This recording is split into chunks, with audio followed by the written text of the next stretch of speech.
Bom dia, boa tarde, boa madrugada. Vamos continuar nosso projeto de questões da UERJ 2019 e hoje vamos fazer a questão de número 54, ok? Que, por incrível que pareça, foi uma questão extremamente errada quando ela ocorreu, certo? Uma questão, então, considerada pela banca da UERJ uma questão difícil. Então, vamos a ela. O que diz pra gente a questão? Quando chegar o feliz momento da abolição, não será devido nunca à inclinação sincera do povo ou do governo, a menos que venham a sofrer grandes mudanças. Pois quase me aventuraria a dizer que não há 10 pessoas em todo o império que considerem esse comércio um crime, ou encarem sob outro aspecto que não seja de ganho e perda, de simples especulação mercantil, que deve continuar ou cessar conforme for vantajoso ou não. Acostumados a não fazer nada, os brasileiros em geral estão convencidos de que os escravos são necessários como animais de cargas, sem os quais os brancos não poderiam viver. Henry Chamberlain, agente diplomático britânico, em 1823. Tudo bem, então vamos lá. O que a questão vai dizer aqui pra gente, certo? Após a emancipação política do Império do Brasil, o debate sobre o fim do tráfico intercontinental dos escravos e da escravidão esteve em pauta como abordado por Henry Chamberlain em 1823. Naquele contexto, de acordo com o diplomata britânico, as resistências à abolição do tráfico e da escravidão estavam associadas à conjuntura de: letra A, desqualificação do trabalho braçal; letra B, vigência da sociedade burguesa; letra C, instabilidade do regime jurídico; e letra D, decadência da estrutura agrária. Pois bem, galera, vamos lá. Vamos primeiro contextualizar um pouco a questão, tá? Para depois a gente poder ir para as opções e encontrar a correta. Vamos lembrar que ali no iniciozinho do século XVIII e XIX, beleza? Da segunda metade do século XVIII pro XIX, eu tenho algumas grandes transformações acontecendo no mundo europeu e no mundo americano, certo? Eu tenho, por exemplo, a Revolução Industrial Inglesa, que vai trazer uma nova forma de pensamento econômico, muito baseado no liberalismo do Adam Smith, certo?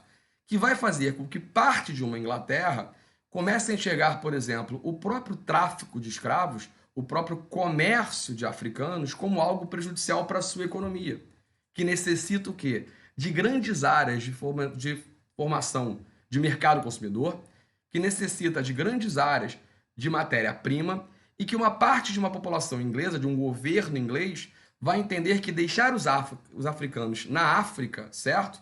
É melhor do que levá-los para outras regiões. E aí você explorar a África continentalmente falando como uma possível nova localidade de mercado consumidor. E uma possível formação de matérias-primas para as indústrias inglesas que estão surgindo, beleza? Esse é um ponto a se pensar deste período. Isso, por exemplo, fica muito forte quando você, em 1807 já, a Inglaterra já tinha proibido o tráfico negreiro com a participação de comerciantes ingleses, com o Abolition Act, beleza? Que é como a gente vai chamar essa lei de 1807. Bem, ao mesmo tempo, vamos combinar o seguinte: eu tenho uma base de pensamento iluminista, tá?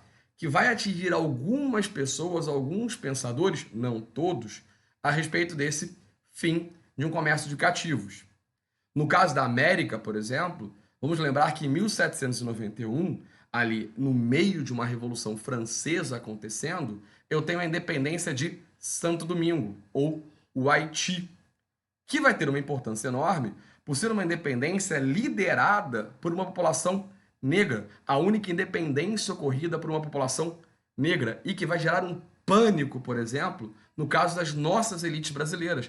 Afinal de contas, imagina, se o Haiti, daquele tamanho, tem uma independência feita por escravos, ex-escravos, negros, imagina o que aconteceria caso isso acontecesse no Brasil.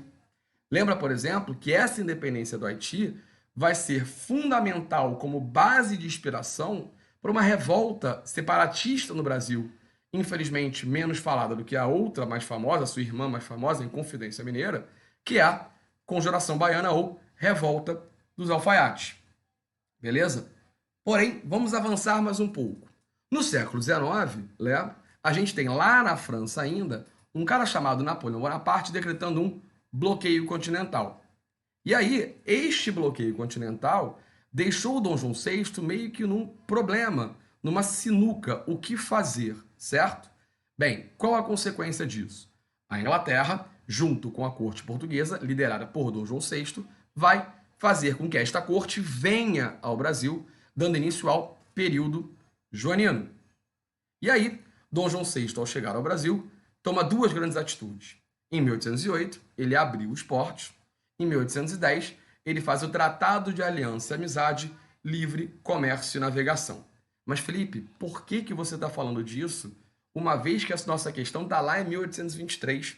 Simples, porque uma das coisas combinadas por esse Tratado de 1810 era exatamente uma promessa brasileira, uma promessa, no caso, portuguesa, certo? Porque ele está no Brasil, a corte portuguesa está no Brasil, mas uma promessa dessa corte portuguesa de que, sim, a gente vai acabar com a escravidão.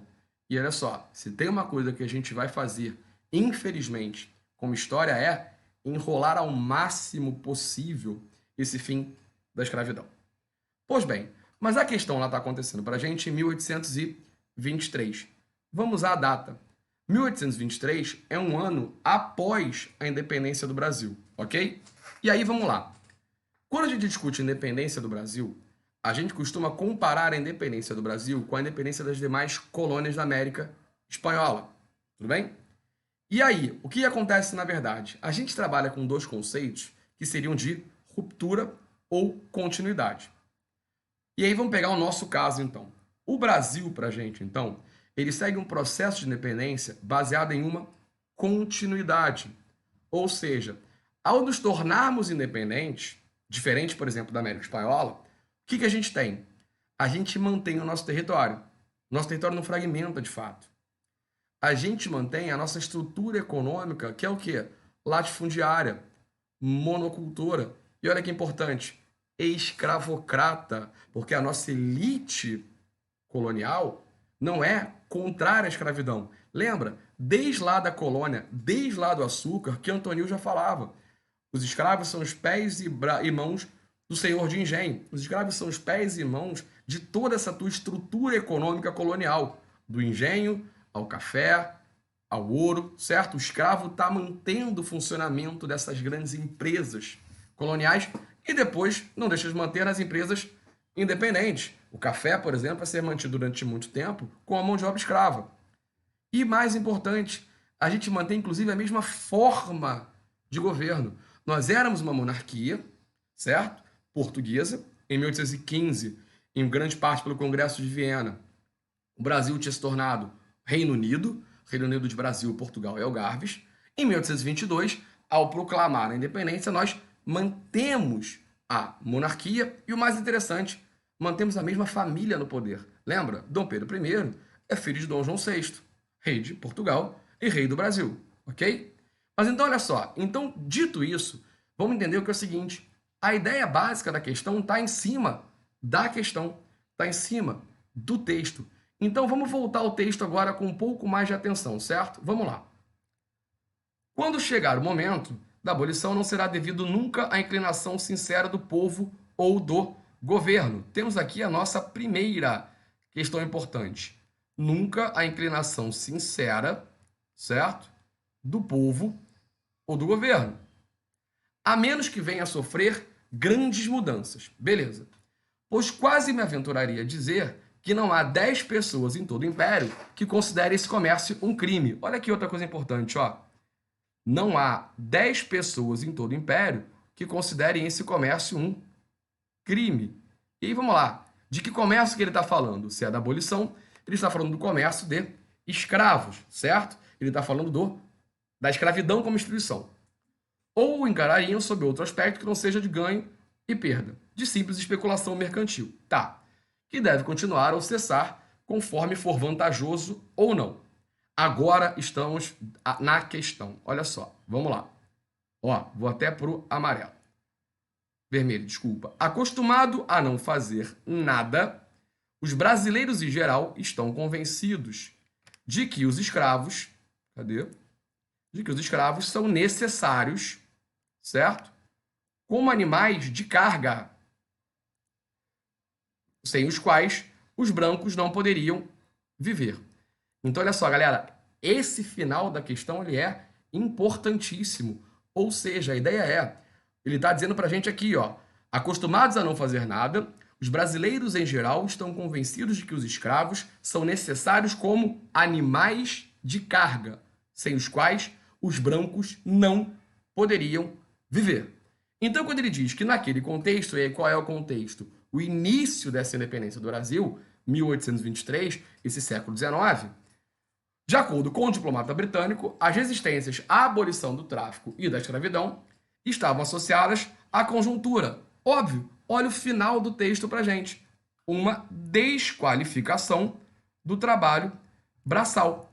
Ou seja, os escravos, os negros, eles fazem esse trabalho braçal, que é um trabalho menor, que é um trabalho desqualificado em frente a uma população branca que, segundo o texto, estão acostumados a não fazer nada. Tudo bem?